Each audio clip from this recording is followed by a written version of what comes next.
میں اللہ تعالیٰ نے حضرت آدم علیہ السلام کے دو بیٹوں حابیل اور قابیل کا ذکر کیا ہے۔ اکثر مفسرین نے ان کا نام حابیل اور قابیل ہی ذکر کیا، اگرچہ چھٹے پارے میں نام ذکر نہیں، قرآن میں نام نہیں ہے، تفسیر کی کتابوں میں ہے۔ دونوں میں اختلاف ہوا اور انہوں نے قربانی اللہ کی راہ میں پیش کی۔ حابیل کی قربانی قبول ہو گئی، قابیل کی قبول نہ ہوئی، تو قابیل نے حابیل کو قتل کرنا چاہا، لیکن حابیل نے واضح کہا کہ میں قتل نہیں کروں گا، ٹھیک ہے، کیونکہ میں اللہ سے ڈرتا ہوں، انی اخاف اللہ رب العالمین۔ اور ساتھ اس نے یہ بھی کہا کہ تو میرے گناہ کا بھی ذمہ دار ہوگا اور اپنا بھی، ٹھیک ہے۔ حابیل نے اپنے ڈیفینڈ میں بھی اس کو اقدام یہ ہوتا ہے نا پیشگی، کچھ بھی نہیں کیا، قابیل نے مختصر اس کو قتل کر دیا۔ اب یہ واقعہ بیان کرنے کے بعد پھر اللہ تعالیٰ سورہ مائدہ میں لکھتے ہیں من اجل ذالک، اسی وجہ سے کتبنا علی بنی اسرائیل، ہم نے بنی اسرائیل پر لکھ دیا تھا، انہ من قتل نفسا بغیر نفس، کہ کوئی کسی کو بغیر کسی وجہ کے قتل کر دے یا بغیر زمین میں فساد کے قتل کر دے، یعنی ایسا سبب بھی نہ ہو کہ جس کے بدلے میں انسان کو قتل کیا جانا ہے، وہ سبب بھی نہیں، پھر بھی اس کو قتل کر دیا،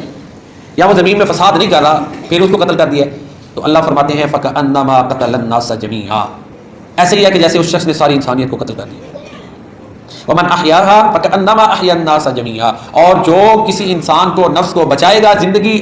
اس کی بچانے کے لیے معاونت کرے گا، اللہ فرماتے ہیں ایسی ہے جیسے اس نے ساری انسانیت کو زندگی بخش دی۔ اب دیکھیں یہ جو آیات ہے نا، یہ قرآن کریم کا جو اسلوب ہے وہ بتاتا ہے کہ یہ حکم صرف مسلمانوں کے لیے نہیں،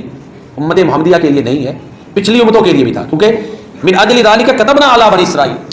اللہ فرماتے ہیں اس وجہ سے ہم نے بنی اسرائیل پر لکھ دیا، تو بنی اسرائیل میں تو سارے یہ یہود نصارہ سارے اس میں شامل ہیں، تو لہٰذا انسان کا احترام اتنا زیادہ ہے، انسان کے خون کا احترام بہت زیادہ ہے، بس انسان ہو، آگے ابھی وہ مسلمان ہے یا کوئی بھی ہے،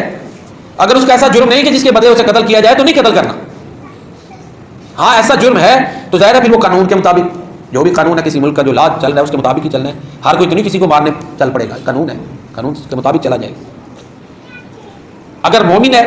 کسی نے کسی مسلمان کو جان بوجھ کر قتل کر دیا تو پھر اس کے عام انسانوں کے لیے تو یہ کہا نا کہ اس نے ساری انسانیت کو قتل کیا، مومن کے قاتل کے لیے یہ کہا کہ وہ پکا جہنمی ہے، بلا وجہ کو کسی مسلمان کو قتل کر دے تو اس کا ٹھکانہ جہنم ہے۔ وَمَن يَقْتُلْ مُؤْمِنًا مُتَعَمِّدًا فَجَزَاؤُهُ جَهَنَّمُ خَالِدًا فِيهَا وَغَضِبَ اللَّهُ عَلَيْهِ وَلَعَنَهُ وَأَعَدَّ لَهُ عَذَابًا عَظِيمًا، جو کسی مومن کو جان بوجھ کر قتل کر دے اس کی جزا، اس کی سزا جہنم ہے۔ وَغَضِبَ اللَّهُ عَلَيْهِ، اللہ اس پہ ناراض بھی ہوں گے، وَلَعَنَهُ اللہ کی اس پر لعنت بھی ہوگی، کتنی سزائیں، وَأَعَدَّ لَهُ عَذَابًا عَظِيمًا، اس کے لیے اللہ نے بڑا عذاب تیار کر رکھا ہے۔ تو انسان کا خون اس کا بڑا احترام ہے، انسان محترم ہے۔